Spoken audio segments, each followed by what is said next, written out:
So we had a wee chat with Trevor and David last night, and there were a few hints of more things to follow and a bit more crack to follow. So I'm going to hand you over to Trevor Dickinson and David Pleasance. Thank you very much. The only problem is we haven't got any beer. No. We work better on beer. Well, sometimes. Dave, we've done a few of these, haven't we? We have. Yeah, and usually ends up being a bit crazy. This is a bit loud, I think, but anyway. Okay. Usually ends up being a bit crazy. Can I ask you a few questions? It might be a nice idea. Okay. And then I think we should throw it open to the audience to the Amigans to ask us some questions, and I'm sure they've got lots of interesting things they want to ask us. I'm just trying to think when you first came to my attention. And I remember this guy with a big beard, all around here, big curly hair. Yeah. And I wore a younger man's clothes then. yeah. Sorry, didn't we all? Right. But I wanted to ask about the factory in Corby in England. Was it Northampton? Yeah, Northamptonshire. Northamptonshire. Yeah. Just how big was the Commodore factory in the UK? We bought a 10-acre site and filled it. It was massive. It was assembly lines. It was warehousing and storage and offices. It was absolutely huge, all purpose built. And we got, I think it was a £5 million grant from the local council. Because what happened with Corby was that there was a British steel factory there. And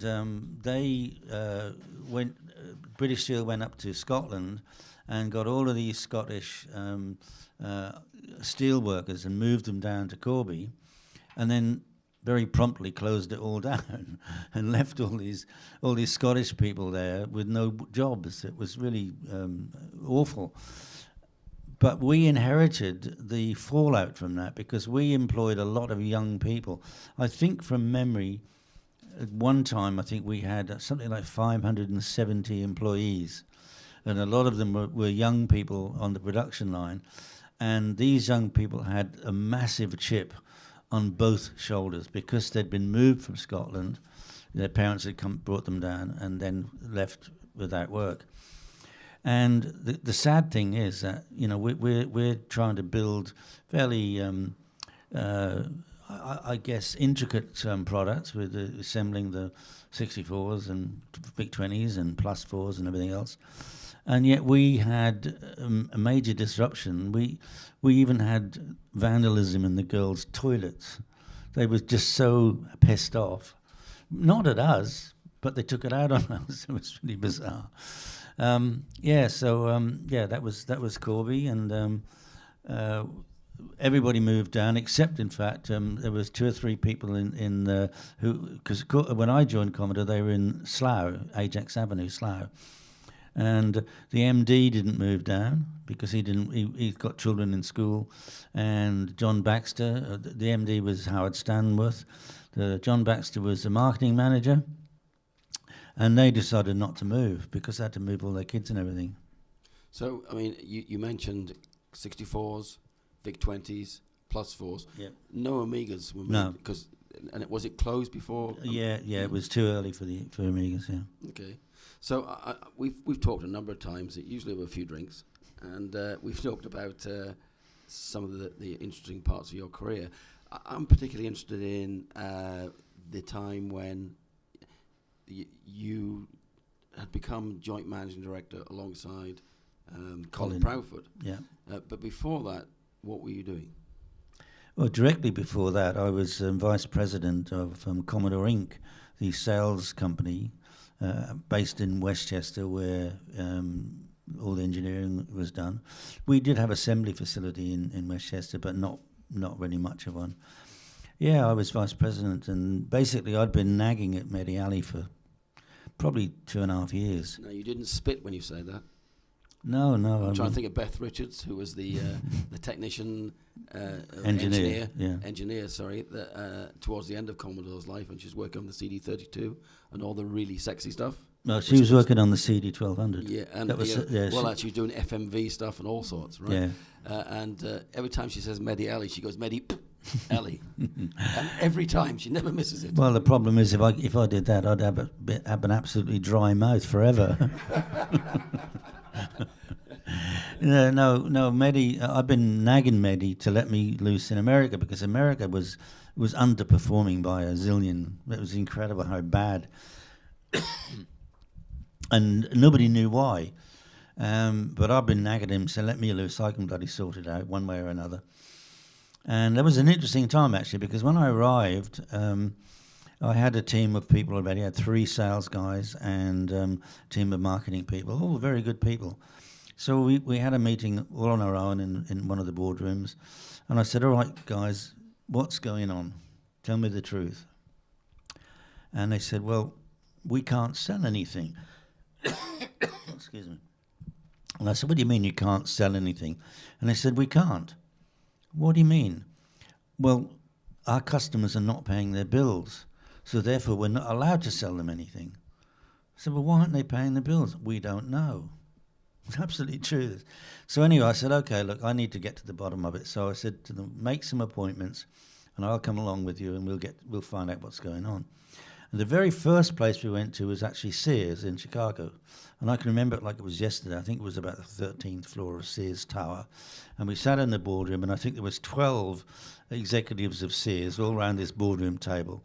It was my sales guy, Steve Salas, and me. So I sat down, introduced myself, said, I've been with Commodore for 9 years or whatever it was at the time. And, I've come to the US to try and get business moving and what have you. And I said, all I ask of you guys is for the truth, and I'll give you the truth. And I said, we're a company of integrity, and my word is my bond. So I said, do you mind if we start by asking you a very direct question? Would you mind telling me why you're not paying your bills? Very simple, Mr. Pleasance. We're waiting for you to come and take all our stock back. Okay. I said, well, 9 years at Commodore, I've never known us to be a lending library. That's exactly what I said. And I said, and we just, anyway, next thing you know, they pushed a letter across the table to me, face down. And it was a signed letter by Jim Dion, who was the president of sales of Commodore Inc., sales company. And it was a sale or return agreement. And guess what it was for? CD TVs. He'd laden them with CD TVs. Now, let's be honest about it. CD TV was a product that was so far ahead of its time, even hardened, technical people found it difficult to sell. Can you imagine the people in Sears who find it difficult to ring up a bloody till and put something in a plastic bag? Them selling the CD TV? We can't say that these days, by the way. Well, no, I just did. We can't. I felt my lips move. It's not allowed. It's not allowed. It's not allowed, is it? Right? No, we can't say it anymore. Okay, well, I'll but stop my lips. You're a bit older, so you can say it. Yeah, I've earned the right. I'm pensionable. Anyway, so there am I staring at this letter, which is signed by Jim Dion, the president of the sales company, offering sale or return on CD TVs, and they wanted them out. Don't blame them. They should never have been sold them in the first place. This, by the way, happened. Every store I went to was the same deal. Now, what had happened, of course, is that Jim Dion had obviously made up his quarterly quota and claimed his commission and bonus on all these sales, but he wouldn't take them back because it would have exposed him. So there's a situation where I'm faced with, what the hell do I do here? I had to really think hard. Anyway, I said, I'll be honest with you, you should never have been sold that product. It was ridiculous, and that's a mistake on our part. And I said, we are honourable, and I will make sure that we take that product back. I think it was something like $460,000 worth. And I said, the crazy thing is that we've got products that you should be selling. We've got the Amiga 500, and it's doing really, really well. It's flying out the door. And I said, you guys should be selling that. And I said, I don't really want to start my career in the US with a big negative on my books. I said, how about I'll take all that stock back and you give me an order for Amiga 500s of the same value, so at least I'm not starting with a negative, it's neutral. And if you do that for me, I will produce a pack specifically for Sears that you can sell all on your own. And luckily they went for it. Was that in the like a Batman pack? But Yeah. but But it was. I actually had it all designed by the people who did all the work for me in the UK anyway. But we had it produced in the US because it was cheaper than shipping it.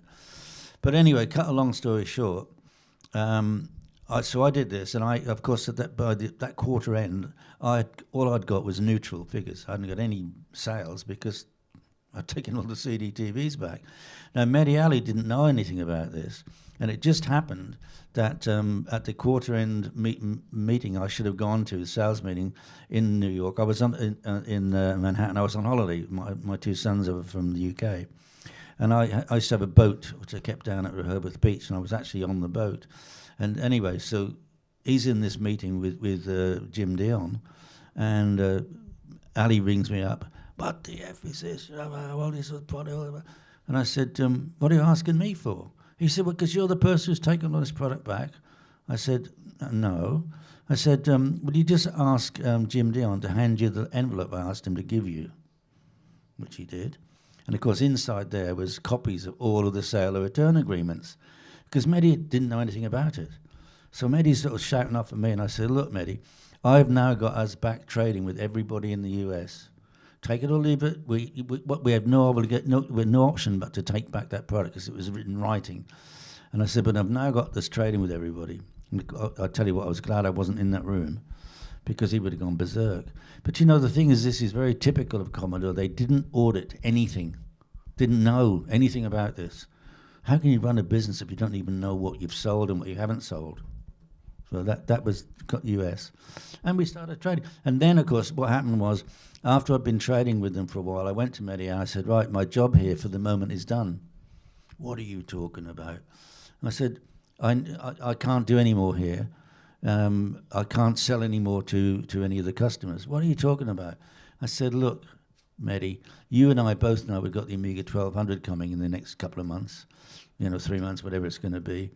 And if I sell them any more 500s, the moment the 1200 comes out, they're going to say, take them back, because they'll feel that there's an obligation there, even though there isn't.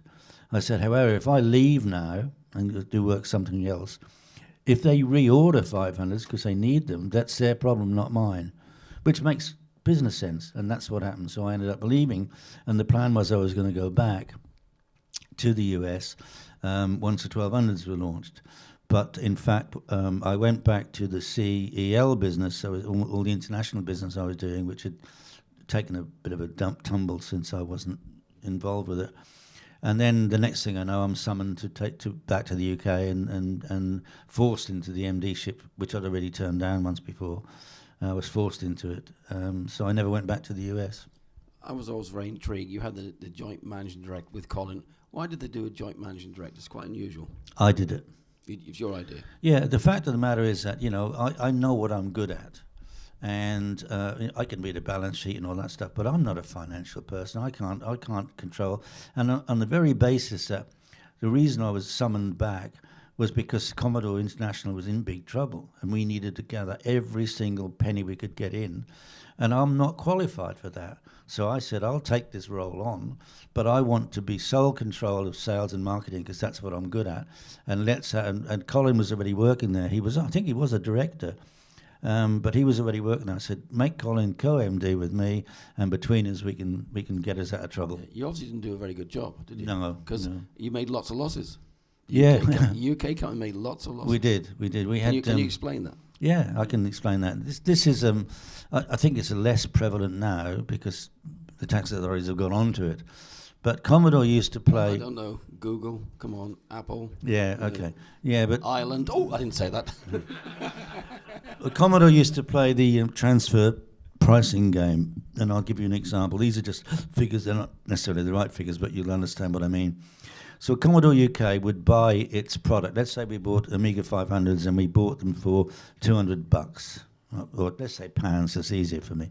So if we bought them from Commodore International, we paid £200 for them. Now we would warrant them, we would market them, VAT and everything else, and we would sell them for £400, take away what our expenses were, and that was our profit. So if we then make a profit and we're selling a lot of Amigas and 64s and everything else, And then suddenly the taxman sort of wants to grab at us. So all you then do is, instead of paying £200 and selling it for 400, you're suddenly paying £400, and every one you sell, you're making a loss because you paid £400 for it. So Commodore International was making the profit at the point of sale from us, but we weren't. So we ended up with, I can tell you exactly, at the time when we declared bankruptcy in the UK, which was 14 months after Commodore went under, we tried to sell Commodore UK as a going concern to Escom, and the big carrot was that we had £6 million worth of tax credits, which meant if they'd have carried on our business, putting their business through Commodore UK, they could have claimed that. That would have meant so probably... they'd have paid no tax until they got more than £6 million profit. Absolutely, yeah. And it was a no-brainer, but they said, we'll only buy Commodore UK if you and Colin stay. And there's no way I wanted to work for them, and nor did Colin, because they weren't ethical people. And then the guy said, Manfred Schmidt, he said, how are you going to feel having to lose, all your people are going to lose their jobs? And we said, you've just explained why we don't want to work for you, because that's exactly the kind of attitude that we don't want to work with. On a more positive note, how many Amigas do you think your division, your operating division, your company sold? Ooh. Do you know, I honestly don't know, but what I can tell you that I did a sort of back of the envelope calculation one day about how many computers I think I've sold, and I'm talking about everything from 16s to plus 4s and Amigas and 64s. And I think personally, not my team, personally, I think I sold 2.4 million computers in 12 years. Not bad, is it? Now, so which was the most, I guess, the most successful division of Commodore with selling Amiga computers? Oh, Commodore UK, without any shadow of a doubt. Once we launched the bundle concept, and the numbers just went through the roof. We made Commodore the trendy product. The Amiga 500 was the trendy product that everybody wanted. Yeah, very thrilling actually. But you started selling pets, didn't you? Yeah, again, I've mentioned all along that I honestly believe that Commodore was always destined to go bankrupt because they never, ever had a business plan of any kind. And I can prove that because I was recruited specifically to sell pets into the retail market. Business product into retail, just before PCs. And I was there 3 months doing research, deciding who I was going to sell to and getting everything ready. And then they rang me up and they said, I'd been there about 3 months, a bit less. And they said, oh, your numbers come up, 64 is going crazy. We need somebody to head up national accounts, looking after the big boys, and you're it. And they said, oh, and by the way, we haven't got enough pet product to sell into retail anyway. I'd been recruited to do that job. They hadn't even got enough product. So that was my first example of how disorganized and unplanned they were. Now, some of these stories I've heard before, but I think if you were here last night, we heard me talking about your new book. Or everyone heard me talking about the new book, which is now, what, April, May, you think? Yeah, I think so, released. Yeah. And I presume there'll be stories in there which we haven't heard before? Oh, of course, yeah.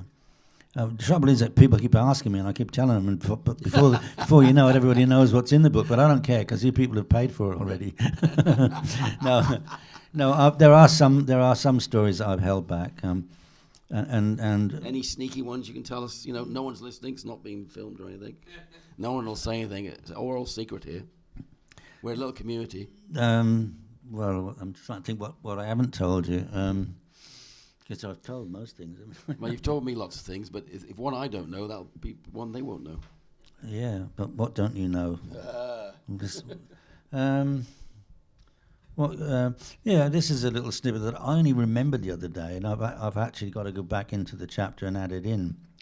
One day, Mehdi Ali rang me up, and he said, right, he said, I want you and I want a couple of our allies, mainly from the software industry, to come with me. We're going to Taiwan. We're going to meet up with somebody there, and I want you to do a little presentation just about what you're doing in the UK. Fine. So I think it was Colin Stokes from Ocean. He was sales director. and somebody else I can't even. Ocean of the software company, the games company. Yeah, they're the guys who did Batman, and I obviously had a good relationship with them. So anyway, we arrive in Taipei, and we go to Acer, and we're there about half an hour, and then Eddie says, right, he says, what can you just tell them, kind of do a presentation about what's happening in the UK, because he said himself, he said we are their flagship division. And I wasn't really prepared because, anyway, it turns out that his plan was he was trying to sell Commodore to Acer, but he forgot to tell me.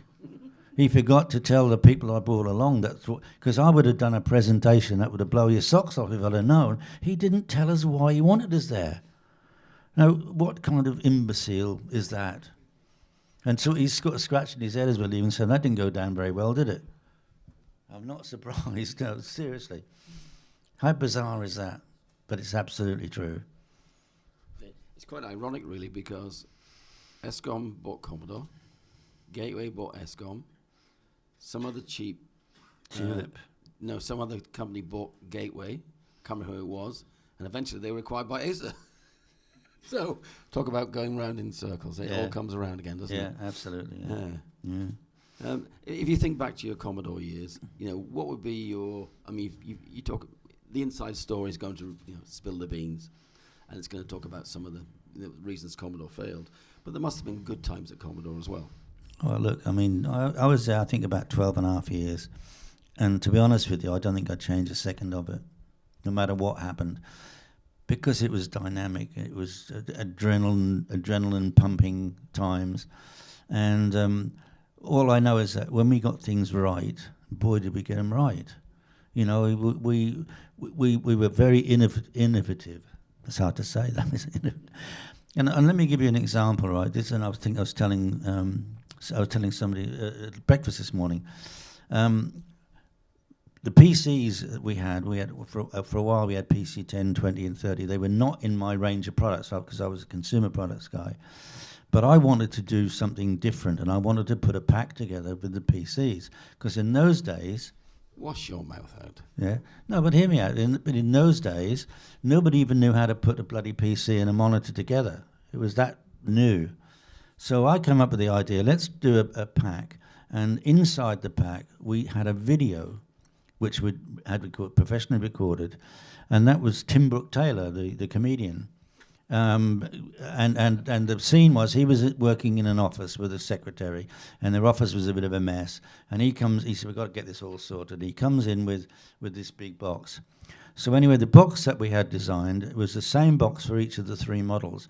But what we did was we color-coded, I think it was turquoise, pink, and yellow, a strip around the end of each of the big box to determine the 10, the 20, and the 30.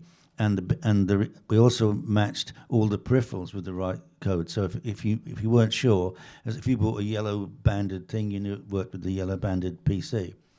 Anyway, I didn't have any budget really because it was not my product. We got enough budget to do the video, but I wanted the package to be illustrative of people in working roles. Pictures of them so that people could relate to it. So if you were a painter and you saw a picture of a painter, this is for business for me, or what have you. But of course, we didn't have any money at all to pay for actors to come in and be photographed. So we did it. We were all the two. It was so fun. You're telling me somewhere there's a picture of you, absolutely, putting a PC together. No, there's a picture. No, you must be joking. No, what we did, we wanted to represent all kind of trades and professions on the pack, and so we had a guy with a hard hat on. We had a Julie. Come on, admit it. What was your character? Wait for it. We had Julie, who was one of our secretaries. She dressed as a nurse, and it was just typical jobs that you'd see. And I was a professor. I had a flat hat on. You'll relate to this, John Paul.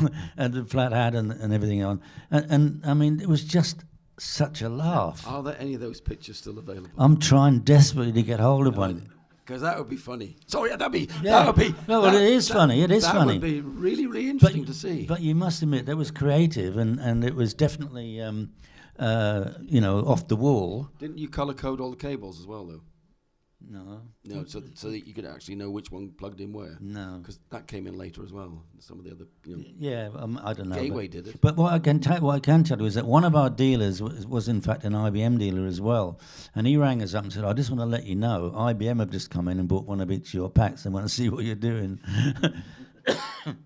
But it's just about innovation, really, and we persuaded everybody to get dressed up and take their photograph, and they all came on the pack. And I mean, you must admit it was a good idea. We had a laugh anyway. What year was that? Can you remember? Oh, my guess, we were at Corby, so my guess is it was probably 85. Okay, in 1984, we did something similar. Well, I must have stolen it from you then. Yeah. In fact, I was it was an oil rig, and it was showing all the people on the rig what jobs they did. And we had this artist create this big graphic to go in a brochure. And but that wasn't genuine. That was rigged. Now, if anyone knows David, he's full of jokes, and that's one of them. No, you have to laugh now. So we went around the office, and we got all the staff, and they had different jobs on the rig. So I think I was the company man, of course. No. And they made my hair like this. Oh, really? No, I had black hair in those days. How did they know? Yeah, but you mean... And I had a great big black moustache. And you mean you haven't changed it since? No, it's a wig, a bit like yours, right? Yeah. But it's amazing how some of these ideas, cross boundaries and industries. And yeah, things absolutely, like that. yeah. But I'm desperately trying to find a pack or at least a photograph of the pack. That would be so good because it would actually go well in the book as well. Yeah, I mean, I do mention it in the book about this pack, but I just don't have a picture of it. Now, your book's coming out April, May, is a Kickstarter backed, and so a lot of people have already put money into it and will get the book automatically. Yeah. But if someone hasn't got the book, what happens then? Can they order it? Yeah, I've got my own little website which is called Downtime Publishing. Now, slowly, because I think I can write it down. Yeah. Right. Downtimepublishing.com. Okay. And I didn't see anybody writing there. No, they've all backed the Kickstarter project. I'm pretty sure they have. But I'd like to explain actually why the book has been delayed, and because there's a very valid reason. And that is that when I first announced the Kickstarter, I'd been promised by R.J. Michael, who is, one of the gods really of Amiga. And R.J., I love him to bits. He's a gorgeous man, but he is definitely on that fine line between genius and insanity. And anyway, he promised me right from the beginning he was going to write a chapter, and he kept promising and promising and promising and promising and not delivering. And then we got to the point where, in order for me to release the book, that the timescale I'd said, which was November, in time for Christmas, all of the publishers, all of the printers were booked because everybody wants their book out for Christmas, and I just couldn't get a slot. So I decided, right, well, I need to delay the book. But what I'll do is I will try and add in further chapters, because to be honest with you, when I read what I'd written over a period of months, it wasn't the story that I wanted. It wasn't really, it was in a way about Commodore, but it was more a story about David Pleasance because it's through my eyes and I'm relating everything that happened. And I didn't want it to be that. I wanted it to be about Commodore. So I decided what I'd like to do is to get more people from within Commodore to write their perspectives. And so, for example, at Noise in October, I've got Jeff Porter, who's the guy who designed the Amiga 500. He's writing a chapter. I've got Ron Nicholson writing a chapter, Randall Jessup writing a chapter, and I've got, there's a guy called Wim Mulders, his name is, a very difficult name. He was in charge of Commodore Benelux. I hope they write it, not this typical stuff. It's the inside stuff. I was just about to say that what Wim has written. I say in my book, I tell the truth about this guy called Bernard Van Tienen, who was in charge of Commodore Holland, and he was a crook. He was a crook through and through, and I've really written about that. But Wim knew him even more intimately, and he's told me some stories about false accounting. That's going to be in the book, because actually Bernard Van Tienen's dead now, so I don't care. I wouldn't have cared anyway, because I'm telling the truth. And Bernard Van Tienen, of course, became one of the directors of ESCOM. Surprise, surprise. But anyway, Bernard Van Tienen was issued a lawsuit for a lot of money, several million guilders, by the Dutch liquidator, as was Petro Tichenko. He was served a big lawsuit as well. But they were all protected because Mehdi Ali and Irving Gould et al., all of the board, they took out, just 2 days before they declared bankruptcy, they took out an insurance policy to protect officers and directors from being prosecuted. And they paid $5 million for this policy, which was non-cancelable, non-retractable, and all of that, so that the insurers could not get out of it. But that $5 million they spent was creditors' money. It wasn't their money. You mentioned R.J. Michael. He doesn't need any defending because he can stand on his own 2 feet. But actually, towards the end of last year, his mother was dying, and she actually died just before Christmas. So I guess he had other things on his mind as well. Yeah, in fact, I can add much more meat to that story. I was over in San Francisco with a couple of the guys from Friend, and we had a meeting with RJ. We actually had dinner with him, and we were in this restaurant. And what happened was that, RJ is one of these incredible visionaries. But we introduced him to Hogner, and Hogner, who's my boss and who's designed the Friend Unifying platform, is also an incredible visionary. And so RJ asked Hogner to take the floor, and Hogner was talking, and I could tell you I was watching RJ. Every few seconds his jaw was dropping further and further because what Hogner was talking about was just incredible. Anyway, RJ was absolutely thrilled to bits, and he said, "Look, guys," he said, I can't let this go on without taking it further. So he said, "Are you guys available on Wednesday? Come to my house. We'll get some pizzas in." But he said, "I want to continue this conversation because it's enthralling." And it was all arranged. The next day, his mum died, so we didn't go. So I just wanted to fill that in because that we actually were there, physically there with him, and of course that did change him, as naturally it would, yeah. What was interesting for the last 2 or 3 years, you actually came back on the Amiga scene for the Amiga 30th, wasn't it? That's what's really brought you back in. Oh, absolutely, yeah. I'd after we were cheated out of the management buyout, I was really bruised and battered. Just so I'm sure everyone knows, but when Commodore went bust, Commodore UK kept trading for 14 months, 18 months, 14, and put together a plan to buy out Commodore and the assets. Yeah. And a pretty credible plan. And then in the end you were thwarted by some insider dealing, but that'll all come out in the book. So, right, I'll let you go on from there. Yeah. Yeah, so I was battered and bruised because we'd put such a lot of work into it. We'd got a fantastic business plan. And I can back that up by telling you that in 1994, with the help of not Ernst & Young, that's in my brain from the Coopers and Lybrand, yeah. Sorry. It's all right, I've heard the stories. So, yeah, but with the help I'm younger and I can retain the information for about 5 minutes. All right, yeah. Yeah, but with the help of Coopers and Lybrand, stop, I'm going to fall off this chair. Coopers and Lybrand, we raised in 1994 $50 million. Now that's hard to do today, but we raised that money because we had a very, very credible and really good business plan. And anyway, we got cheated out of it.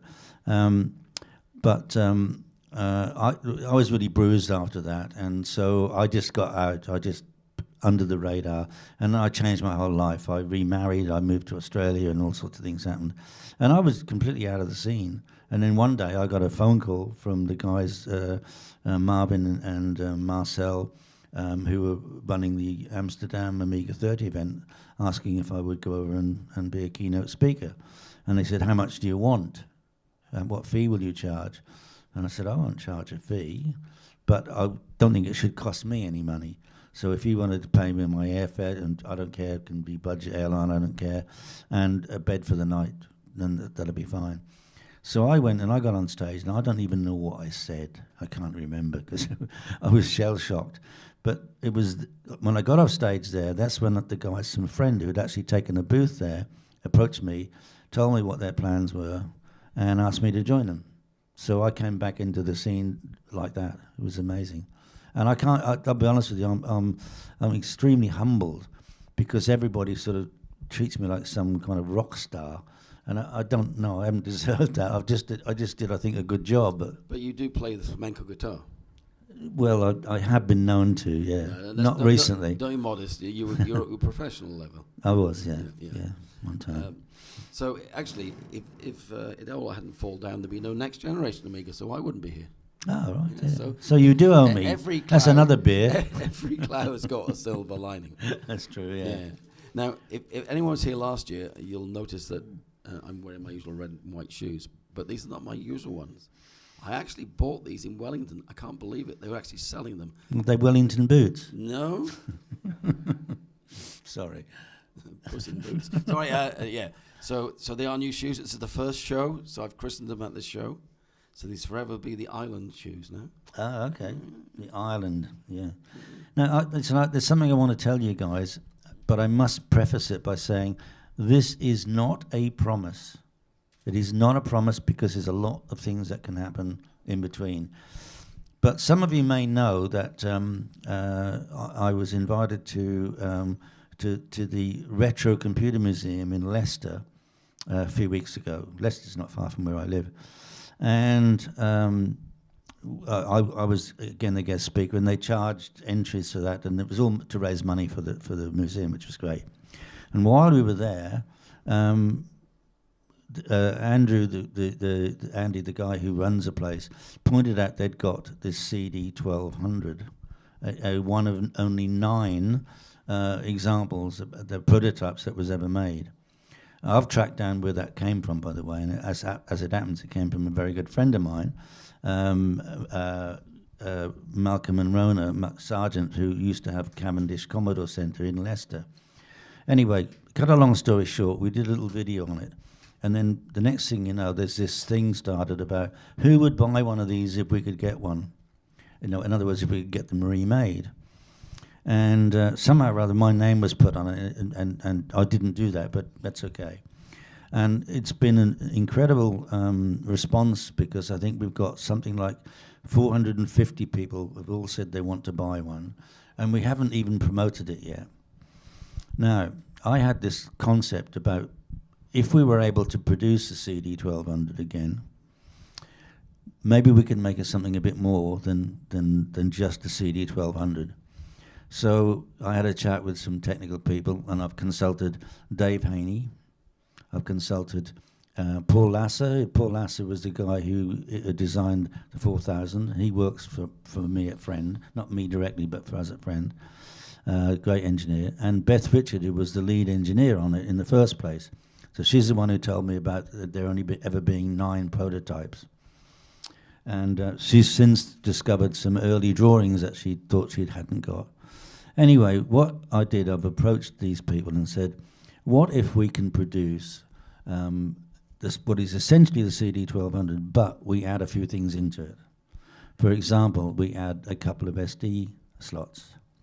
We enable it we'll have a Raspberry Pi inside. We enable it to be, the concept is that we want to make it a Friend product. So we initially said, let's put in a small router. But as Dave pointed out, every man and his dog's got their own router, so we don't need to do that. But anyway, the concept is that we end up with a product which can also be a standalone product in its own right.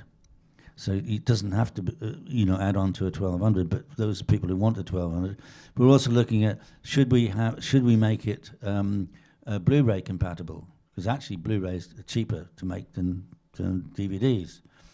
That's probably not a good option. But what I'm trying to say to you is that we put forward all of these suggestions and said, what if? And I only got a reply back from Dave Haney about 3 days ago. Most of what we've said, what we've suggested is doable. And So what will probably happen, what I said, I must promise me that you understand I can't guarantee this is going to happen. But we think that there is enough, if we promote this, there'll be enough people to actually do a Kickstarter to fund it.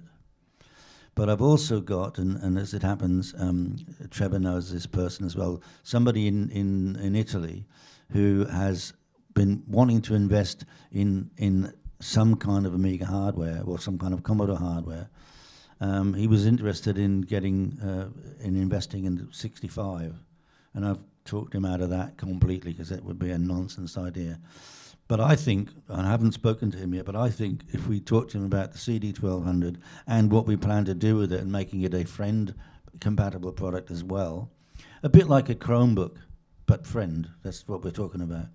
And I think he would invest in it too.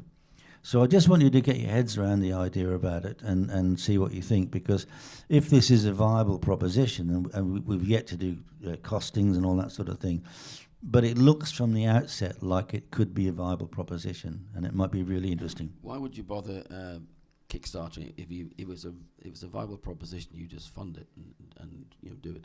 Yeah, but we don't. We are not, friend. We're not going to be hardware, whatever we do, and so therefore our remit is we're never going to manufacture hardware. I mean, we have a relationship with Huawei. And Huawei could be the people who manufacture it for us. They've got a factory in China. I wish someone would tell me, why do they call it that name? Huawei, Huawei. I don't know how to pronounce it. No, I have no idea. Anybody else? I know they're spying on us. It's a then all the governments are spying on us anyway. So it's a Chinese name, like Hoki Koki or something. See, you can't say that again. No. I'm sorry. One more time. That's your second warning. All right. This is the political correctness era now. Yeah, whatever. Yeah. Friends is racist, apparently, and homophobic. I read that on the yeah, no, pages. we don't have a relationship. Oh, we're just friends. friends. See, beat you to it. Very good.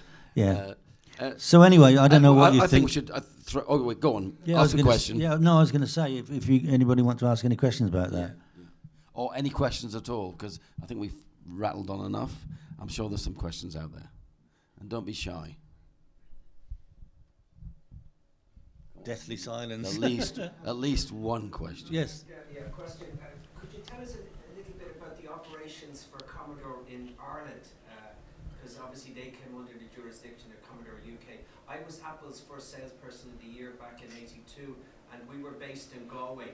And we used to have a battle royale with a company called Declan Europe, and they were the Commodore agents. And it was us against them well before IBM came into the picture, and Commodore PET had a huge advantage in many ways. You could network and share drives, and you could share storage space and printers and so on. We couldn't do that with the Apple II, which was our big flagship model at the time, in spite of... Seamus, what year was that? What years was it? 1981, 82. Because that's probably before David's... Yeah, I joined in '83, and in '83 our Irish distributor was a guy called Morris Cohen, if I remember rightly. Morris, yes. That was Tomorrow's World. They were based up in Dublin. Yeah, I remember Morris very we also had somebody in the other side, across the border. I can't remember who that was. I do remember I was very reluctant to go, because in those times there were all sorts of things, and I eventually agreed and flew into Belfast. We got sat down in this person's office, I can't remember their name, and then there was one almighty explosion. I nearly cacked my pants, I can tell you. I was not happy bunny. But Morris Cohen, and I think he was quite a good distributor, actually. Yeah. But before that, I don't know, because it was before my time. So, any other questions?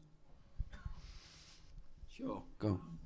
So something I have always wondered is that the Amiga was first introduced in '84 or '85, depending how you count. And Well, when I count, it's 85, but yeah, 85. It was 85, definitely. Which is why the Amiga 30th was held in 2015, because it's the 30th anniversary. Right, you can pay us later. It's all right. It was only in '92 or '93, I don't remember well, when we started having the AGA machines. And what I wonder is really... AGA. Yeah, AGA, okay.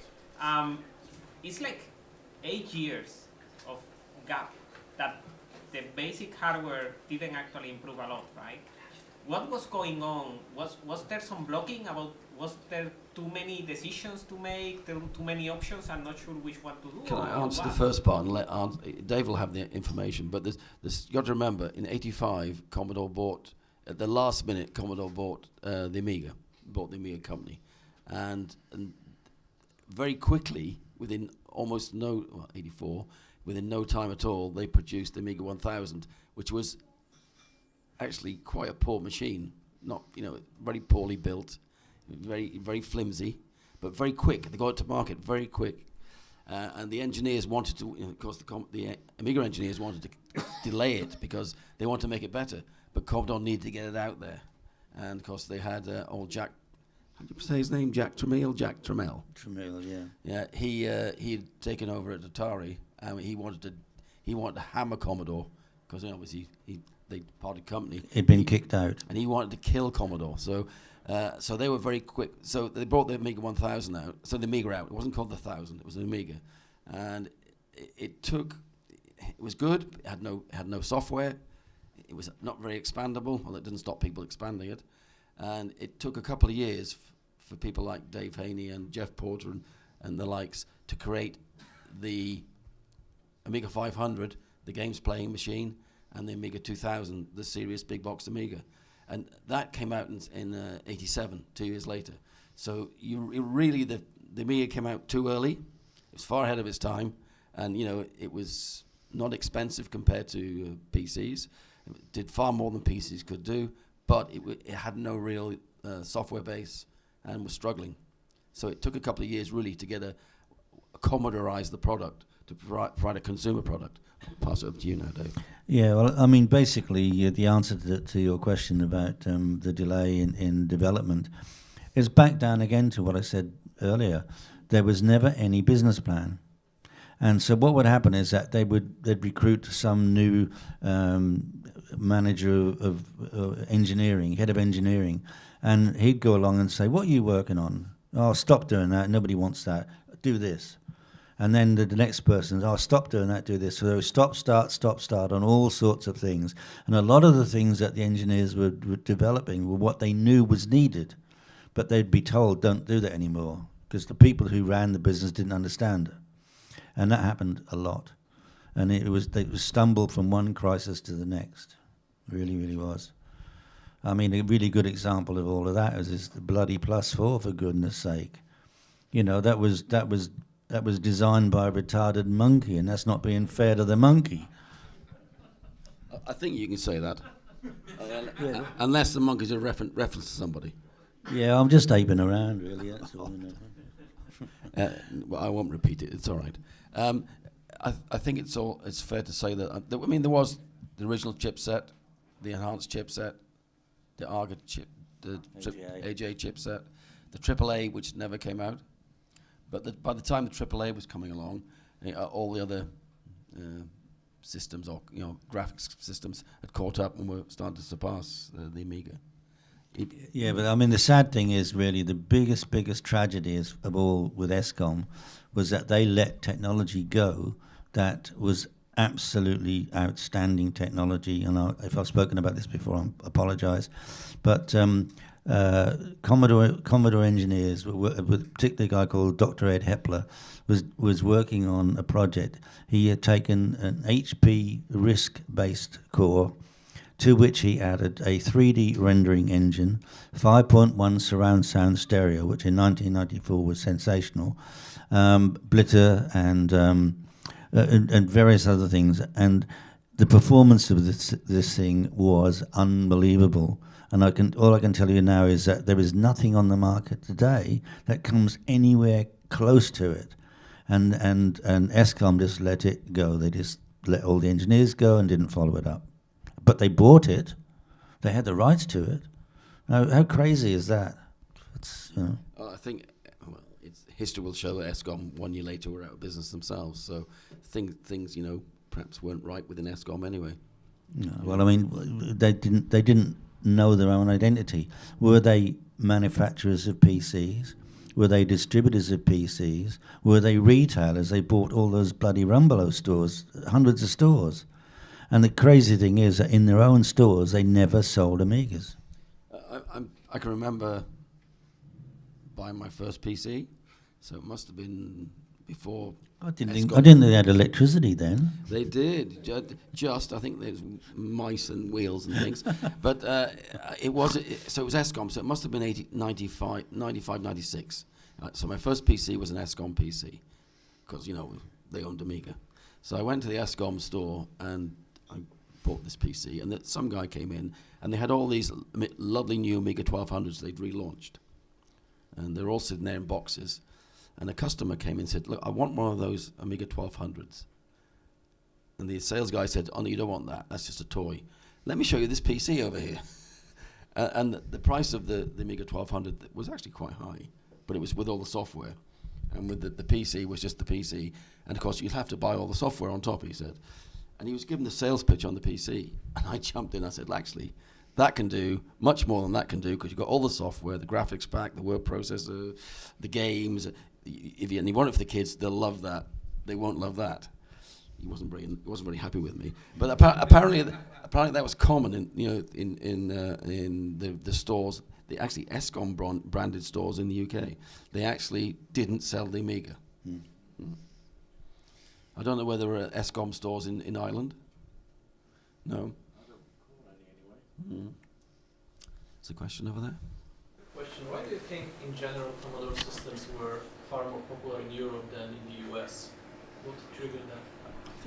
Yeah, it wasn't that they were more popular in Europe. It's just that we marketed them very well. We had good distribution. We got 64s into Smiths, the newsagents. We got them into British Home Stores and Tesco's, for God's sake. We had distribution everywhere. There is one other answer, though, as well, which is I can only talk about England or Britain. There was less disposable income in the UK, and what became really popular in the UK and in Europe in general were games playing machines. The gameplay, the 500s, the 1200s, the 600s. They were really, CD32 eventually. They were popular, but in the States, where there's more disposable income, it was the big box Amigas that were popular, and they were used professionally. And of course, that was helped by the video toaster, which it was NTSC based and not PAL based that we have probably in the UK, probably in Ireland as well. So we never saw that in this part of the world. Whereas in the States, they were used in lots of small TV stations all around the US and Canada. So they had a benefit in that they had more disposable income. Two, they had a much bigger market, so their prices were lower. Because I remember at the time in the UK, if you think back to pounds before euros, if it was £1,700 in the UK, it was $1,700 in the US. There were big price differences, more disposable income, and a market that wanted, let's call it the professional level big box Amiga. Whereas in the UK in particular, which became the centre for game development, probably in the world at the time, a lot of game companies came out of the UK with all the great games. They got those programmers got their start on Amiga 500s, Amiga 1200s. Yeah, but there is a more definitive answer to the US situation. Apart from what I told you before about when I went there in 1993, apart from that CD-TV debacle, previously Commodore had lost all of its retail distribution. And the reason why they lost their distribution was because they started to sell the Commodore 64, and it was everywhere. They did a good job. But what happened was that one of the major retailers over there, Kmart, decided that they wanted to use the Commodore 64 as a lost leader line. So what happened is that they were selling the Commodore 64 for $99, having paid $98 for it. But it meant that when people went in there, they would buy their cassette drive and their software and their joysticks and et al. From there. Now, even though it's illegal, Commodore should have controlled that. They should have said suddenly, I'm sorry, we haven't got stock, we're out of stock or whatever, because they should have stopped them. Because who else would sell something to pay $98 and sell it for $99? So all the other retailers dropped it like a ton of bricks. is kind of the printer ink model, isn't it? You sell the printer for next to nothing, and then you sell the inks for very expensive. You know, so you get the customer hooked. It's about the drug model, you know. You get the customer hooked. You're right. And then you sell them. Except that, you see, Commodore Inc., the sales division of Commodore in America, they're what I call sales prevention officers. And they because they just let it happen. They said, "Oh look, you know, Kmart's taken everything we can get. We can't make them any faster." So they just let that happen. So then, when you want to launch a new product into the retail channels, you haven't got a retail channel. You've only got Kmart. And Kmart, of course, when Sega came along and said, "Oh, we've got this games machine or whatever it is you can sell for $99 and make profit on it," they dropped Commodore 64 like a hot potato. So the US had just got no distribution except in the high-end stuff, and they didn't do big numbers with that anyway. They really didn't. Nowhere near big enough numbers to justify it. One last question. Well, thank you for being a great audience. Appreciate it. And if you haven't already booked my book, book it. What was the downtimepublishing.com. Downtime? Charlie.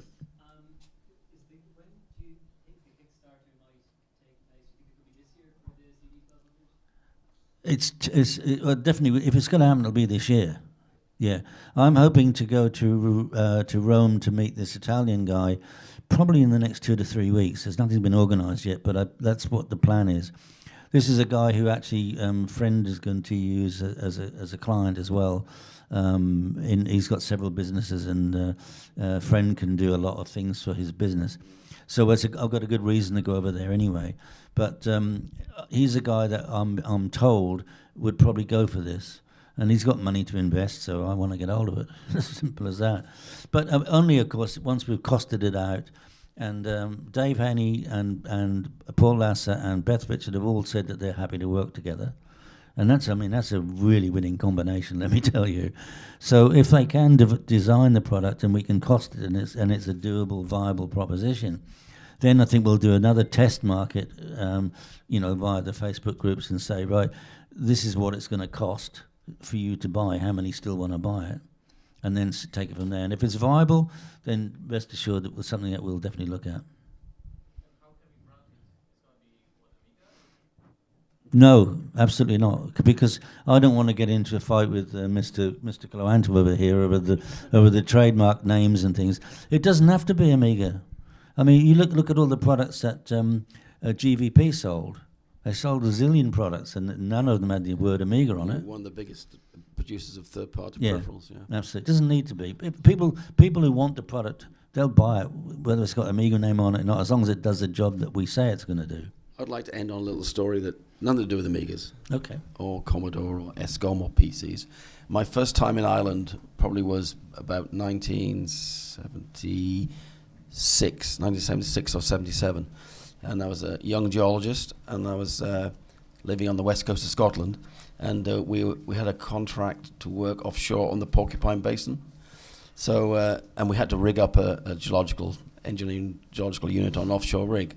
So we were going to drive down, get the ferry across from Stranraer to Larne, drive down through Northern Ireland, into the south, and down onto Galway, right down the southwest, and get onto a rig and go and rig it up. No rig jokes, please. Anyway. What's that rig called, Diana? Terrible. I'm glad that no one heard that. No. Anyway, so we get off the ferry in Belfast. It's about 2 or 3 in the morning. There's Saracen, vehicles everywhere. There's cars parked across zebra crossings, and we weren't feeling very. It was the height of the Troubles, and we weren't feeling very, very safe. And as we drove towards the border, there was blown up border posts, and we're thinking. We get to the border and there's no one there, so we said, let's get into Southern Ireland, it's safe. So we got into the south and into Ireland, and really felt relieved. Great, we're here. And we're driving through, heading down south, and we stopped about halfway near the race courses at the Curragh, and we stopped there, and we thought, jeans on, going to work, and we looked up the menu, we thought, got to have Guinness, because what do we know? Guinness, right? Could have been Murphy's, but it was Guinness. Well, how can I have Guinness? And then, they've got pies. Oh, we're hungry. Mince pie, steak pie, 50 pence, because it was pence in those days, or whatever it was, punts. Gaelic pie, £1. Well, we're in Ireland, let's get the Gaelic pie. She said, no, lads, you don't want those. That's just for the tourists. and for me, I thought that was really great. You know, they didn't see us as tourists. They saw us as young working lads, you know, going about our business, and we weren't Americans to be ripped off. And if there's any Americans in the room, I apologize because my son-in-law's American, so they're not all bad. Thank you very much.